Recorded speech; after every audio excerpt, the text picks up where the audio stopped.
Pimp Tally-ho, Joolz Guide's here. Now, I don't know if I mentioned it, but I've got a new book coming out called Joolz Guide's Rather Splendid London Pub Walks, and inside there's a section where you can score points for spotting lots of fun things in pubs. Anyway, we're going to go and see how many of these things we can spot. So let's go. Cheers. My old friend is always there, waiting at the bar.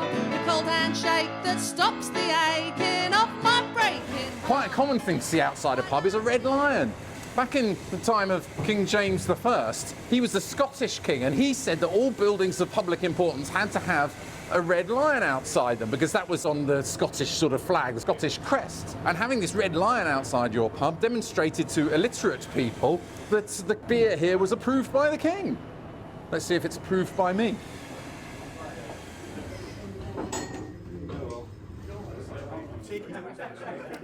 Cheers. Now, the first opportunity to score points is in this pub, because what I really like is they've got these things called horse brasses. Now, these horse brasses were quite popular back in the 19th century. They adorned sort of the bridles of horses, typically Shire horses. But as the use of horses died out and more motor cars came in, these sort of became more collectible items, and people started putting them in pubs and stuff like that. Thanks very much. It's the second oldest pub with a licence. So basically this pub was the second pub that went and registered to get a licence. But that doesn't mean that it's the second oldest pub in London. No. Do you know much about the horse brasses on the walls there? Yeah, my dad put them up. Really? 30 years ago. My dad collected horse brasses. He was a publican for 60 years. They came from the Shire horses in Maidenhead and the breweries around there. And then when we came here, he put them up all around. Excellent. Yeah. That's what you call a proper beer mug. How come you don't have yours in one of those? Because I was not collecting points. Quite right. Strictly speaking, I should be wearing a flat cap for this. Here you go, look. There we go. That's what you need. I need some whippets really as well. But that's like, these used to be quite popular in the 1920s. Everyone would ask, well, you have to request one of these mugs these days. If you see a pub with one of these in, you definitely get 5 points. I just need my faithful friend, a nice cold pint of beer. In 1393, King Richard II forced all landlords of pubs to hang signs outside. The legislation actually read, "Whosoever shall brew ale in the town with intention of selling it must hang out a sign, otherwise he shall forfeit his ale." They'd have quite simple names as well. Illiterate people could still tell what the name of the pub was because they could just read the pictures. So if it's like in this case, the Golden Lion, you just see that it's a picture of a golden lion. You used to get these borough ale tasters, and their job was to come around and check that the beer was good enough to be served. And so that made the pubs more easily visible to these borough ale tasters. In fact, William Shakespeare's dad, John Shakespeare, he was one such borough ale taster. I don't need the green goddess, she makes me feel the fear. I just need my faithful friend. Cheers to you, my dear. Not all Cheers pubs to had you. simple names which could be read from the signs. Some were corruptions of old phrases, like the Bag of Nails here in Victoria.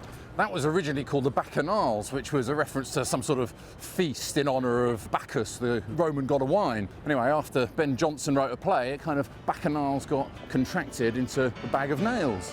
When the sun is shining bright across heaven above, I'm always a-dreaming of my dear old faithful love. A gypsy. They always do a good job, Sam Smith pubs. They always do a good job of making them all really kind of beautiful on the inside. Look at that amazing wallpaper. Look at that. I love that sort of thing. Sort of raised. George and Mildred. Showing my age there.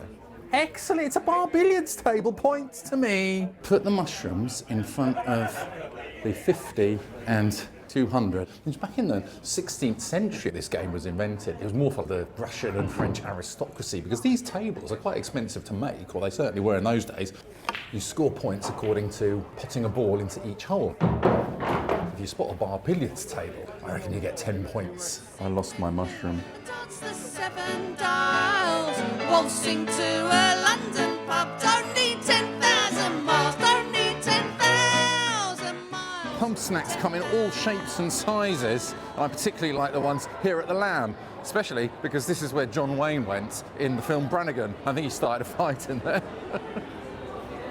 So that's a Scotch egg, that's a lamb pasty, and that's a haggis Scotch egg. Haggis. So we've come here to the Lamb Tavern in Leadenhall Market because we're feeling a bit peckish, and my sister wants to have a sausage roll, but this opens up the whole debate about bar snacks. Seriously, too good, aren't they? Was there anything else? Oh, that's jolly nice. Look at those there, look. Where'd you get these? We made them. Oh my god. I need pickles, I have to say. Yeah, we just need pickles. If you can't see it, don't order it. They don't hide stuff behind the bar. It's all here. We've got bacon fries They are good though, aren't they? and scampi fries. That is actually quite nice. Look at that, it's a pork scratching. No.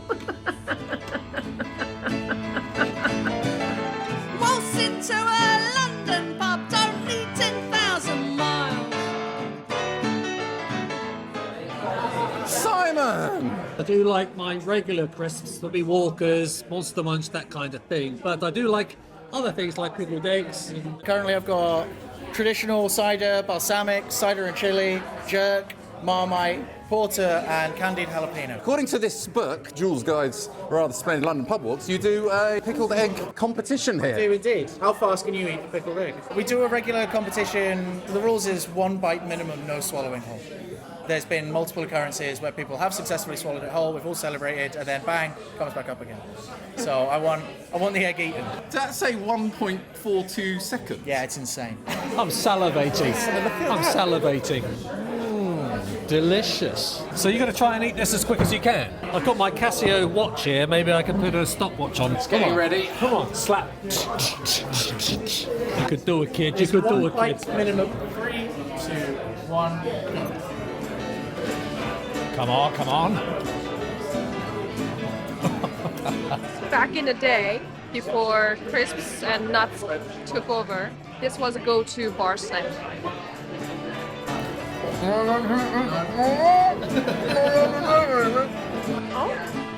I love it.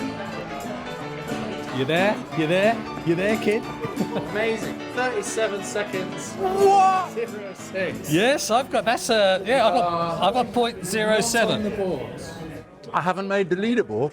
No. That is ridiculous. Got another one. 1 point. That can't be right. 1 point. That's It's not. mental. If you find a pub with pickled eggs, you get 5 points.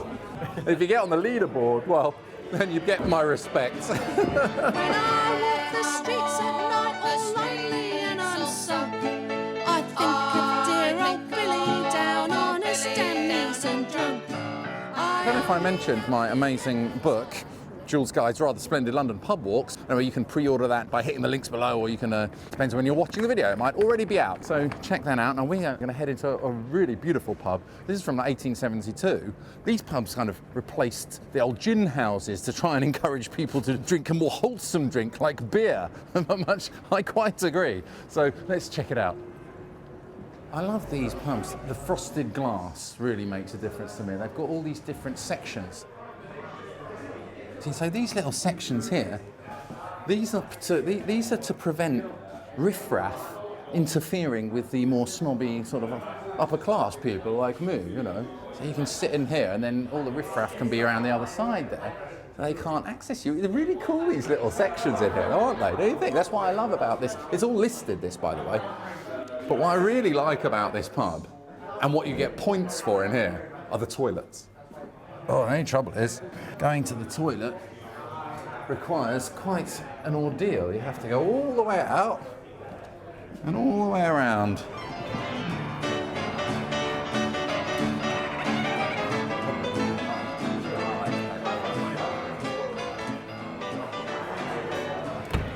I mean, just look at that.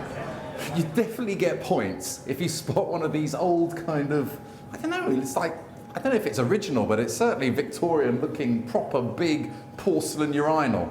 I don't know what the ladies' toilets are like, but if the ladies have one of those flush chains, the proper big chain with a big Thomas Crapper dispensing unit thing, then you definitely get 10 points as well.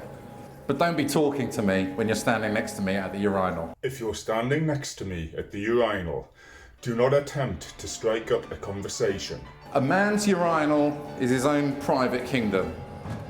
He's actually doing a real fire. That's a real fire, right? Oh, yeah. Definitely get points for spotting a real fire these days. Cheers, Julie.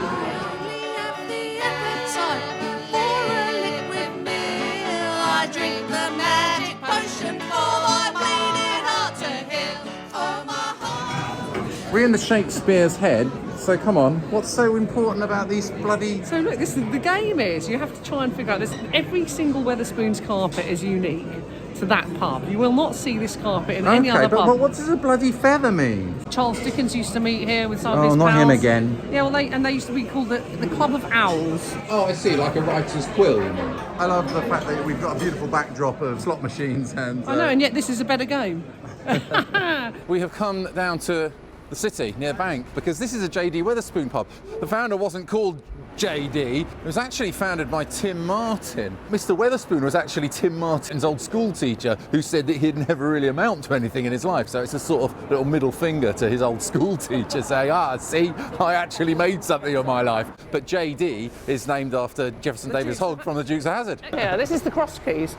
Come with us. This one's a really obvious one because this has just got cross keys on it. It actually refers to a previous inn that was on this site. There's a church quite close by and it's got a key on the weather vane, and that's because it's a reference to St. Peter, who held the keys to the kingdom of heaven. Some of the designs are a little bit more obscure, and when you're in, say, for instance, the Ice Wharf in Camden, it just looks like a dirty old carpet, and you think to yourself, why doesn't somebody just clean this carpet? But when you look closely, you suddenly realise that actually those are supposed to be icebergs. Yes, there's also the Pendrell's Oak in Holborn, named in honour of the tree where King Charles II hid to escape the parliamentarian forces.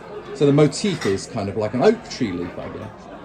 And then there's the one down in Greenwich. This is sails of a ship. This used to be the Ranger's house. What's the Ranger got to do with ships? I reckon those aren't sails. This pub comes out at the end of that tunnel, and that's what I think that is relating to the shape of the tunnel and the squares of the tunnel. It's just a general reference to the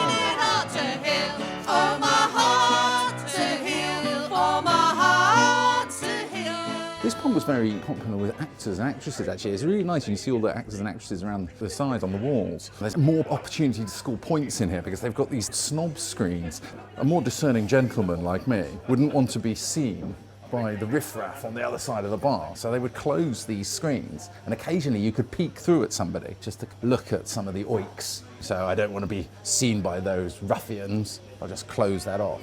You spot some of these, you get 5 points. Cheers to you, my dear. Cheers to you, my dear. Cheers to you, my dear. Well, I'll have a pint then. Why not? Hey! What makes a proper pub for you? Mainly the locals. For me, everyone's like my family.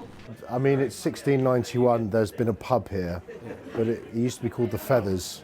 But it's been the Plume of Feathers at least 300 years. Some people treat this like a museum. You've got so many exhibits, things that have been passed to us from friends and customers over the years. It's a lovely family feel. Don't you ever feel like sort of knocking out all this rubbish and just like turning it into a smooth bar, like just get rid of the carpet, get rid of all this? Never, Joolz, never. I do like this pub because there's a chance to earn lots of points in here. They've got loads of these things. They've got a yard of ale, fireplace there, pub carpet, they've got a dimpled mug, horse brasses. Definitely points for spotting a pub pet. Yeah, so his name's Matey. He's in a funny mood today. Drops on the floor. He's very famous, you can imagine, on Instagram and stuff. There's more posts about him, I think, than anything else. What's the difference between a free house and a Thai house? If you're tied to a certain brewery, you must use their products. So we're not tied to any breweries, so that goes from the suppliers, from the food that we cook, to the beers that we provide. I mean, we've got a fabulous butcher, independent butcher drinks that we use. What is nice about this pub is that they obey the rule of Joolz. If a pub is serving apple crumble or sticky toffee pudding, they must also, on pain of death, offer custard, not just ice cream. Custard, it's got to be custard. Anyway, this looks excellent. When I am betrayed and there is nowhere else to hide, I take my feelings to you and sit down by the fireside. I hold you tight and cry all night. I always return. What I like about this pub, by the way, is if you come this way, This is where Bob Dylan first played a gig in London. Right, it's the first place he played outside of America, I think. And it was in this room. Bob Dylan played. And people say in the song American Pie, when he sings, when the Joker sang for the king and queen in a coat he borrowed from James Dean, the Joker is supposed to be Bob Dylan playing here. If you spot a pub which has got a yard of ale in it, you score 10 points. So these rather peculiar glasses originated in the 17th century in England. Always look up in the pub because you might see one. Because of its shape, it has to be hung on the wall. The world record for drinking a yard of ale, which is about 2.5 pints, is 5 seconds, which seems quite an achievement. Let's find out how I did. Well, the main challenger, Steve, probably the favourite for the competition. A little nervous. I've been in training. Ralph, 5 bellies, tilt. My plan basically is to try and spin as much of it as possible on myself. Have you got your money on? I mean, any Ralph, I would say Ralph. My money's on Ralph as well, I'm afraid, yeah. When we get to the king and queen, we going to get it on because we don't get along. I don't like him. He talks too much.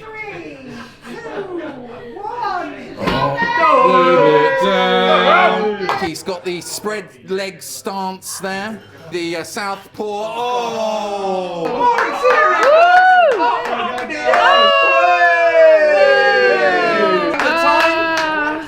One cheers. 1 minute and 37. Yeah. Come on, you irons. Half a pint to go. Go on, Steve. Oh, he's the winner. 1 minute 30, it's a piece of cake. He's off to a flyer. Oh, he's changed stance. Jules, you've done a pint. You're into the bubble. Twist it, twist it. Keep spinning it, Jules. Keep spinning it. Just chin it, chin it.